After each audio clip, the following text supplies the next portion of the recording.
बिस्मिल्लाहिर्रहमानिर्रहीम। अस्सलामुअलैकुम। आप देख रहे हैं यूट्यूब चैनल आम सी बातें। इरशाद भट्टी साहब इमरान खान साहब पर बरस पड़े, इस तरह तहरीक लब्बैक से नहीं जीत सकते। इस वीडियो में हम इसी के मुतालिक बात करेंगे। इरशाद भट्टी साहब का शुमार उन सहाफ़ियों में होता है जो इमरान खान साहब के सबसे बड़े सपोर्टर हैं और तहरीक लब्बैक के सबसे बड़े नकाद हैं। मगर जिस तरह इमरान खान साहब और तहरीक इंसाफ को खैबर पख्तूनख्वा में शिकस्त हुई है, तो उसके बाद भट्टी साहब भी फट पड़े हैं।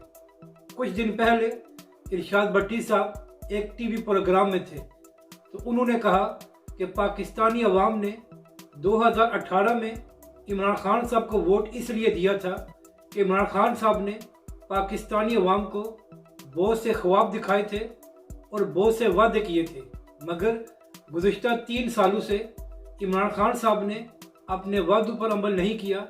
और जब देखा इमरान खान साहब ने कि इस तरह अवाम उनका साथ नहीं देगी, तो उन्होंने फिर मजहबी कार्ड का इस्तेमाल करना शुरू कर दिया।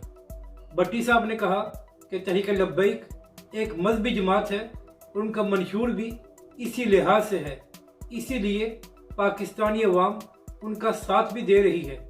लेकिन अगर इमरान खान साहब का ये ख्याल है कि वो मजहबी कार्ड का इस्तेमाल करके तहरीक लब्बैक या अल्लामा साद हुसैन रिजवी का पंजाब में मुकाबला कर सकते हैं, तो ये इनकी भूल है।